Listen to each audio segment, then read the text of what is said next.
Saya Ani Natalia, Kepala KPP Pratama Jakarta Matraman. Pada hari ini saya akan berbicara tentang pajak untuk ternak uang. Tujuan modul ini adalah mengenal konsep dasar pajak penghasilan, mengenal konsep dasar dan perlakuan pajak berbagai jenis produk investasi, dan mengetahui kewajiban dan cara perhitungan pajak bagi investor. Pajak adalah kontribusi wajib kepada negara yang terutang oleh orang pribadi atau badan yang bersifat memaksa berdasarkan undang-undang dengan tidak mendapatkan imbalan secara langsung dan digunakan untuk keperluan negara bagi sebesar-besarnya kemakmuran rakyat. Orang pribadi maupun badan yang sudah memenuhi syarat subjektif dan syarat objektif perpajakan. Artinya, ada subjek dan ada objek pajaknya. Karena membayar pajak merupakan konsekuensi logis bernegara, karena negara membutuhkan dana untuk pembangunan di bidang infrastruktur maupun sumber daya manusia, untuk menciptakan rasa aman dan nyaman, meningkatkan kesejahteraan, perlindungan sosial, dan sebagainya. Fungsi pajak bagi negara setidaknya ada 3. Yang pertama berfungsi sebagai pengisi kas negara atau kita sebut sebagai fungsi budgeter. Sebagaimana kita ketahui, sekitar 70% APBN di sisi pendapatan adalah dari penerimaan pajak. Kemudian, fungsi mengatur atau disebut fungsi reguleran, di mana pajak dipakai sebagai alat dalam regulasi untuk tujuan keuangan negara. Contoh, di masa pandemi ini, banyak sekali aturan pajak yang memberikan fasilitas pajak kepada dunia usaha agar mampu bertahan dan tidak memberhentikan pegawainya, sehingga pertumbuhan ekonomi dapat dijaga. Fungsi yang ketiga adalah fungsi redistribusi income. Sistem perpajakan kita yang progresif sehingga mengakibatkan orang yang membayar pajak atau memiliki penghasilan lebih besar akan membayar pajak lebih banyak, sehingga dapat membantu masyarakat yang kurang mampu. Ada 3 jenis sistem pemungutan pajak di Indonesia. Yang pertama disebut self-assessment system, di mana wajib pajak secara aktif menghitung sendiri pajak yang terutang, menyetorkannya, dan melaporkannya ke kantor pajak. Yang kedua disebut official assessment system, di mana wajib pajak bersifat pasif dan pajak terutang baru ada setelah dikeluarkan oleh surat ketetapan pajak oleh kantor pajak. Yang ketiga disebut withholding system, di mana pajak dihitung oleh pihak ketiga, bukan oleh wajib pajak itu sendiri dan bukan juga oleh kantor pajak. Contohnya adalah pemotongan pajak penghasilan bagi karyawan yang dilakukan oleh perusahaan atau instansi di mana dia bekerja. Jenis-jenis pajak yang dikelola oleh pemerintah pusat adalah pajak penghasilan, pajak pertambahan nilai, pajak penjualan atas barang mewah, pajak bumi dan bangunan untuk sektor pertambangan, perkebunan, dan kehutanan, dan yang terakhir adalah bea meterai. Sedangkan pajak yang dikelola oleh pemerintah daerah diantaranya pajak bumi dan bangunan untuk sektor perdesaan dan perkotaan, pajak kendaraan bermotor, pajak restoran, pajak reklame, dan sebagainya. Peruntukannya, penerimaan pajak pusat merupakan pendapatan negara yang dipakai untuk membiayai APBN, diantaranya untuk belanja operasional, belanja barang modal, membayar pinjaman, subsidi, dan belanja sosial dan transfer ke daerah berupa dana perimbangan, dana otonomi khusus, dan dana penyesuaian.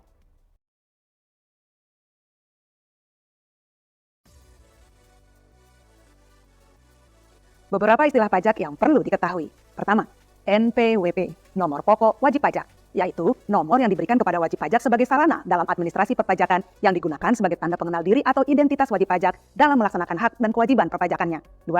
Tahun pajak adalah jangka waktu 1 tahun kalender, yaitu Januari sampai Desember, kecuali bila wajib pajak menggunakan tahun buku yang berbeda dengan tahun kalender. 3. SPT atau surat pemberitahuan adalah surat yang dipakai oleh wajib pajak digunakan untuk melaporkan pembayaran pajak, objek pajak dan atau bukan objek pajak, dan atau harta dan kewajiban sesuai dengan ketentuan peraturan perundang-undangan perpajakan. Pak, penghasilan tidak kena pajak adalah besarnya penghasilan yang menjadi batasan tidak kena pajak bagi wajib pajak orang pribadi. PPKP merupakan pengurangan penghasilan bruto yang diberikan kepada wajib pajak orang pribadi dalam negeri sebelum menghitung PPh terutang yang tidak bersifat final.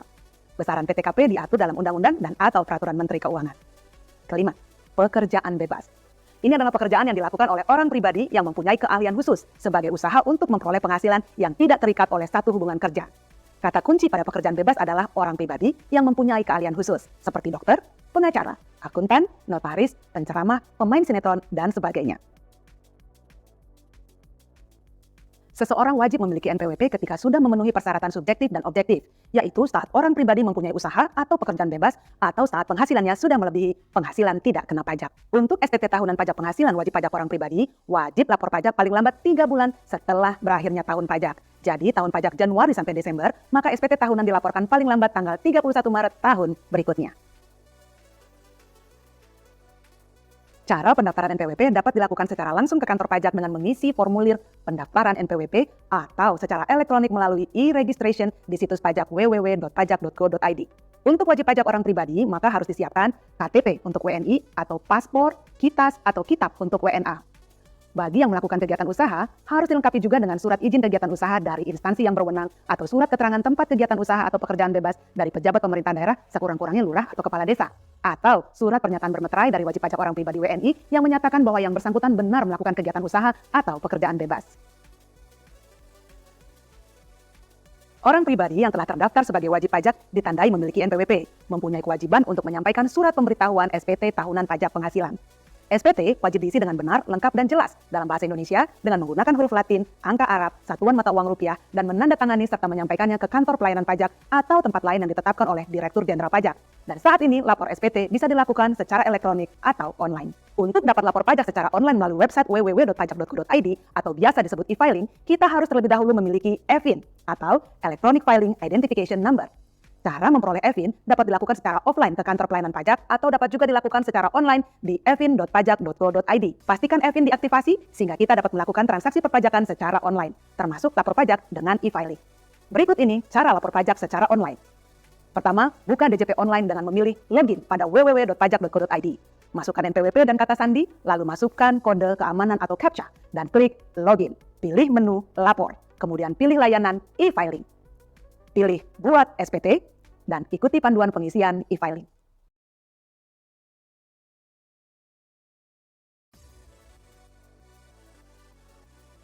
Pajak penghasilan adalah pajak yang dikenakan kepada orang pribadi atau badan atas penghasilan yang diterima atau diperoleh dalam 1 tahun pajak. Penghasilan yang dimaksud dapat berupa keuntungan usaha, gaji, honorarium, hadiah, dan lain sebagainya.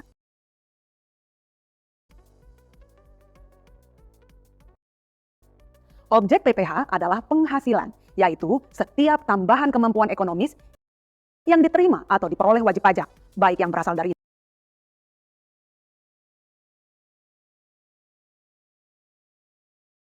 Indonesia maupun dari luar Indonesia, yang dapat dipakai untuk konsumsi atau untuk menambah kekayaan wajib pajak yang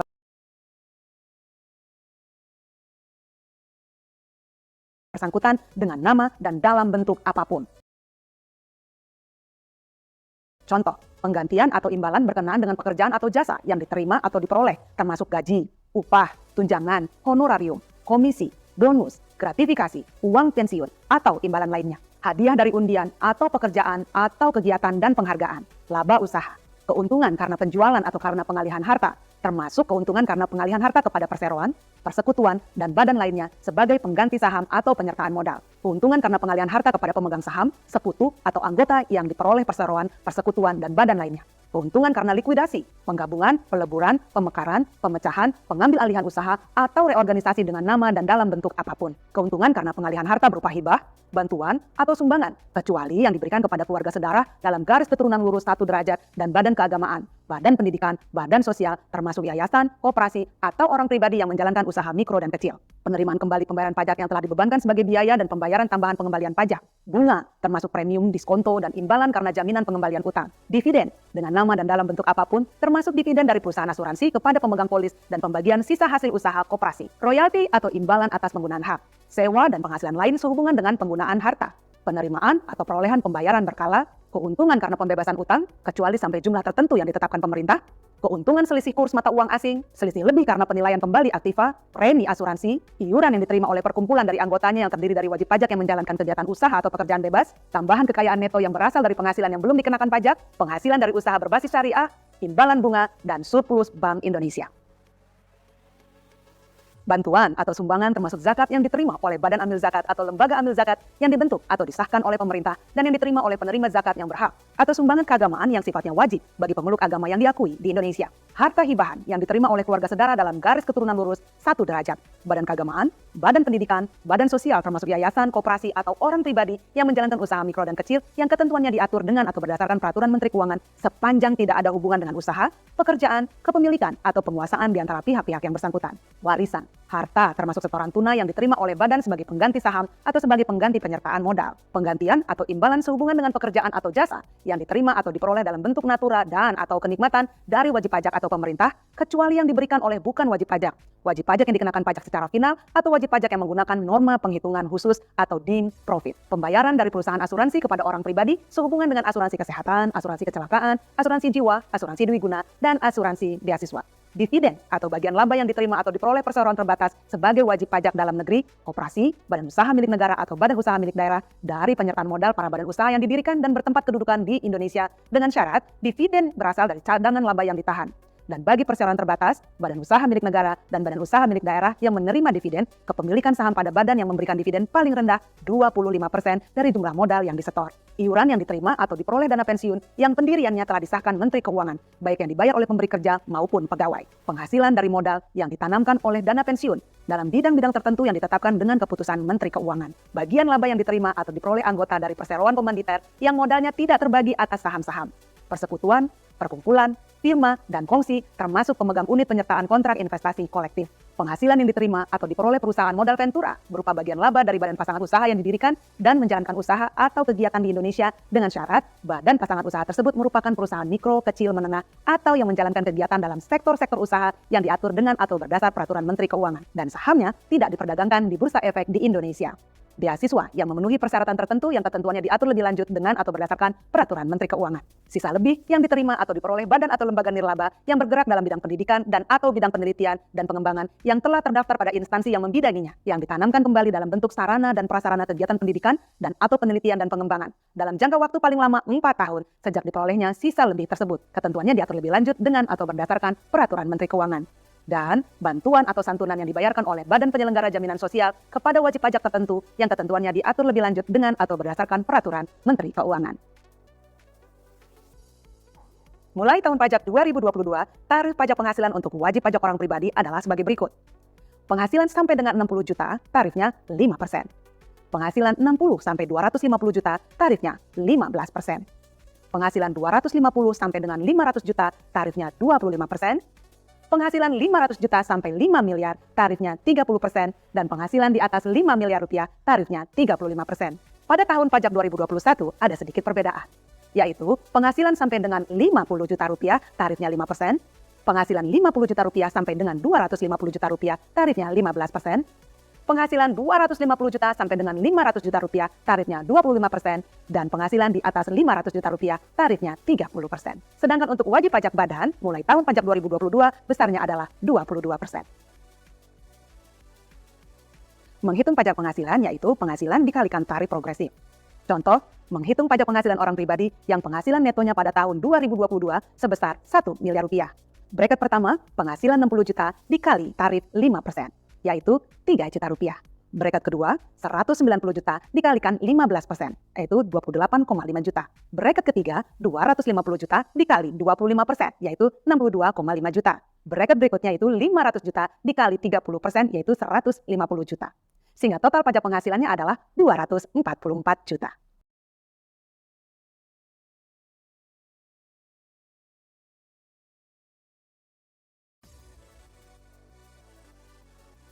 Jawabannya ada. Jika Anda mempunyai investasi keuangan dan telah mendapat keuntungan atas hasil investasi Anda, maka bagaimanakah perhitungan dan pelaporan pajaknya?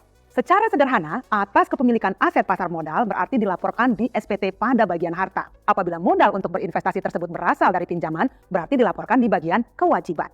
Dan jika investor memperoleh keuntungan baik dalam bentuk selisih jual beli dan kupon, dividen, dan bagi hasil, maka dicatatkan dalam penghasilan sesuai kategorinya.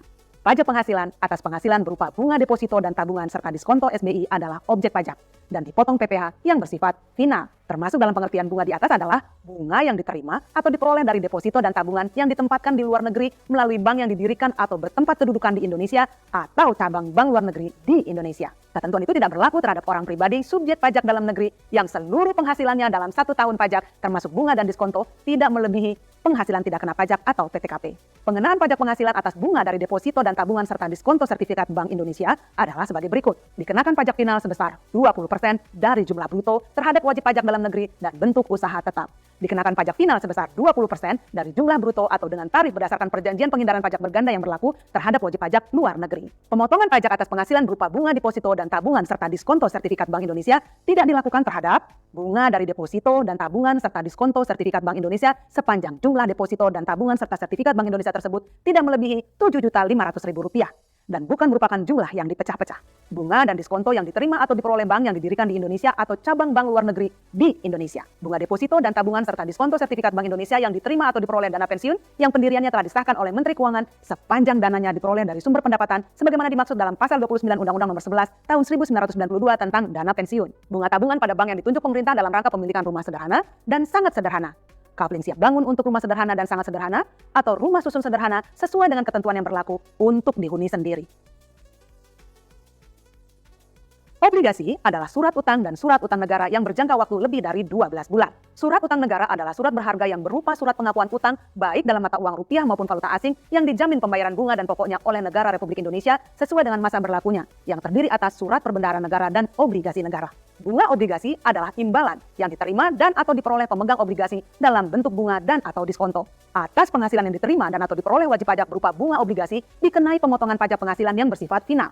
Besarnya pajak penghasilan atas penghasilan yang diterima dan atau diperoleh wajib pajak berupa bunga obligasi adalah bunga dari obligasi dengan kupon sebesar 15% bagi wajib pajak dalam negeri dan bentuk usaha tetap dan 20% atau sesuai dengan tarif berdasarkan persetujuan penghindaran pajak berganda bagi wajib pajak luar negeri selain bentuk usaha tetap dari jumlah bruto bunga sesuai dengan masa kepemilikan obligasi. Diskonto dari obligasi dengan kupon sebesar 15% bagi wajib pajak dalam negeri dan bentuk usaha tetap dan 20% atau sesuai dengan tarif berdasar persetujuan penghindaran pajak berganda bagi wajib pajak luar negeri selain bentuk usaha tetap dari selisih lebih harga jual atau nilai nominal di atas harga perolehan obligasi, tidak termasuk bunga berjalan. Diskonto dari obligasi tanpa bunga sebesar 15% bagi wajib pajak dalam negeri dan bentuk usaha tetap dan 20% atau sesuai dengan tarif berdasar persetujuan penghindaran pajak berganda bagi wajib pajak luar negeri selain bentuk usaha tetap dari selisih lebih harga jual atau nilai nominal di atas harga perolehan obligasi. Dan bunga dan atau diskonto dari obligasi yang diterima dan atau diperoleh wajib pajak reksadana yang terdaftar pada Otoritas Jasa Keuangan sebesar 5% untuk tahun 2014 sampai dengan tahun 2020 dan 10% untuk tahun 2021 dan seterusnya. Pemotong pajaknya adalah penerbit obligasi atau kustodian selaku agen pembayaran yang ditunjuk atas bunga dan atau diskonto yang diterima pemegang obligasi dengan kupon pada saat jatuh tempo bunga obligasi dan diskonto yang diterima pemegang obligasi tanpa bunga pada saat jatuh tempo obligasi dan atau perusahaan efek, dealer atau bank selaku pedagang perantara dan atau pembeli atas bunga dan diskonto yang diterima penjual obligasi pada saat transaksi. Ketentuan di atas tidak berlaku dalam hal penerima penghasilan berupa bunga obligasi adalah wajib pajak dana pensiun yang pendirian atau pembentukannya telah disahkan oleh Menteri Keuangan dan memenuhi persyaratan sebagaimana diatur dalam pasal 4 ayat 3 huruf H Undang-Undang Pajak Penghasilan. Dan wajib pajak bank yang didirikan di Indonesia atau cabang bank luar negeri di Indonesia. Penghasilan berupa bunga obligasi yang diterima dan atau diperoleh wajib pajak bank yang didirikan di Indonesia atau cabang bank luar negeri di Indonesia. Dikenai pajak penghasilan berdasarkan tarif umum sesuai Undang-Undang Pajak Penghasilan. Surat perbendaharaan negara yang selanjutnya disebut SPN adalah surat utang negara yang berjangka waktu paling lama 12 bulan dengan pembayaran bunga secara diskonto. Diskonto SPN adalah selisih lebih antara nilai nominal pada saat jatuh tempo dengan harga perolehan di pasar perdana atau di pasar sekunder atau harga jual di pasar sekunder dengan harga perolehan di pasar perdana atau di pasar sekunder tidak termasuk pajak penghasilan yang dipotong. Atas penghasilan tertentu dari wajib pajak berupa diskonto SPN dikenakan pemotongan pajak penghasilan yang bersifat final. Besarnya pajak penghasilan atas penghasilan berupa diskonto SPN adalah 20% bagi wajib pajak dalam negeri dan bentuk usaha tetap dan 20% atau tarif sesuai ketentuan persetujuan penghindaran pajak berganda yang berlaku bagi wajib pajak atau penduduk atau berkedudukan di luar negeri dari diskonto SPN. Pemotongan pajak dilakukan oleh penerbit SPN atau emiten atau kustodian yang ditunjuk selaku agen pembayar atas diskonto SPN yang diterima pemegang SPN saat jatuh tempo, atau perusahaan efek atau broker atau bank selaku pedagang perantara maupun selaku pembeli atas diskonto SPN yang diterima di pasar sekunder. Pemotongan pajak tidak dilakukan atas diskonto SPN yang diterima atau diperoleh wajib pajak bank yang didirikan di Indonesia atau cabang bank luar negeri di Indonesia, dana pensiun yang pendirian atau pembentukannya telah disahkan oleh Menteri Keuangan, reksadana yang terdaftar pada Badan Pengawas Pasar Modal dan Lembaga Keuangan selama 5 tahun pertama sejak pendirian perusahaan atau pemberian izin usaha. Atas penghasilan perusahaan modal ventura dari transaksi penjualan saham atau pengalihan penyertaan modal pada perusahaan pasangan usahanya dikenakan pajak penghasilan yang bersifat final. Perusahaan pasangan usaha tersebut adalah perusahaan yang memenuhi syarat sebagai berikut. Merupakan perusahaan kecil, menengah, atau yang melakukan kegiatan dalam sektor-sektor usaha yang ditetapkan oleh Menteri Keuangan, dan sahamnya tidak diperdagangkan di Bursa Efek di Indonesia. Besarnya pajak penghasilan atas penghasilan perusahaan modal ventura di atas adalah 0,1% atau 1/1000 dari jumlah bruto nilai transaksi penjualan saham atau pengalihan penyertaan modal. dalam hal transaksi penjualan saham atau pengalihan penyertaan modal tersebut dilakukan melalui bursa efek, maka pengenaan pajak penghasilannya dilakukan sesuai dengan ketentuan sebagaimana diatur dalam Peraturan Perundang-undangan tentang Pajak Penghasilan atas penghasilan dari transaksi penjualan saham di bursa efek. Atas penghasilan perusahaan modal ventura dari transaksi penjualan saham atau pengalihan penyertaan modal pada perusahaan pasangan usaha yang tidak memenuhi ketentuan tersebut dikenakan pajak penghasilan sesuai dengan ketentuan dalam Undang-Undang Pajak Penghasilan. Secara umum, kode dalam SPT untuk harta, khususnya investasi adalah di bagian harta itu ada kas dan setara kas. Kodenya 011 untuk uang tunai, 012 untuk tabungan, 013 untuk giro, 014 untuk deposito, 015 setara kas lain. Sedangkan untuk investasi, kodenya adalah 031 untuk saham yang dibeli untuk dijual kembali, 032 untuk saham, 033 obligasi perusahaan, 034 obligasi pemerintah, 035 surat utang lain, 036 reksadana, 037 instrumen derivatif, 038 penyertaan modal perusahaan lain seperti penyertaan modal pada CV, firma, dan sebagainya, 039 investasi lainnya. Di bagian kewajiban, 101 untuk utang bank atau lembaga keuangan bukan bank, 102 untuk hutang kartu kredit, 103 untuk utang afiliasi, 109 utang lainnya. Dari pengetahuan tersebut, beberapa jenis penghasilan yang bersumber dari keuntungan atau investasi keuangan seperti dividen, bunga deposito atau obligasi, dan transaksi saham di pasar modal dikenakan pajak penghasilan final, yaitu masing-masing penghasilan tersebut dihitung secara terpisah satu dengan yang lainnya, tidak digabung dengan penggunaan tarif pajak penghasilan final masing-masing. Contoh, transaksi jual beli saham, tarif pajaknya adalah 0,01% dari nilai transaksi. Untuk bunga deposito, tarif pajaknya 20%. Reksadana tidak dikenakan pajak karena sudah terkena pajak. Bunga atau diskonto obligasi atau surat berharga, tarif pajaknya 15%. Keuntungan dari penjualan mata uang kripto atau cryptocurrency dikenakan tarif pajak normal progresif.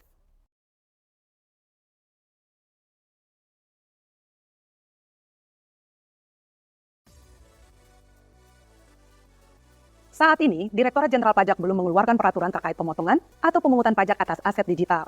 Namun, apabila dikembalikan kepada definisi objek pajak penghasilan yaitu penghasilan, yaitu setiap tambahan kemampuan ekonomis yang dapat menambah kekayaan dan dipakai konsumsi, maka keuntungan dari investasi aset digital tetap terutang pajak penghasilan yang harus disetorkan sendiri oleh wajib pajak. Pertama, seorang karyawan yang mempunyai penghasilan sampingan, artinya formulir SPT yang digunakan adalah formulir 1770S. Kedua, kumpulkan semua bukti potong pajak, baik dari pemberi kerja, perusahaan atau instansi, dari pemungut atau pemotong pajak lain, dari pekerjaan sampingan, dan dari investasi. Apabila memiliki deposito, maka minta bukti potong pajak atas deposito atau bukti potong pajak ketika melakukan penjualan saham. Apabila memiliki investasi, laporkan di bagian harta sesuai kode harta. Apabila memiliki utang, laporkan di bagian kewajiban. Apabila menerima penghasilan atau keuntungan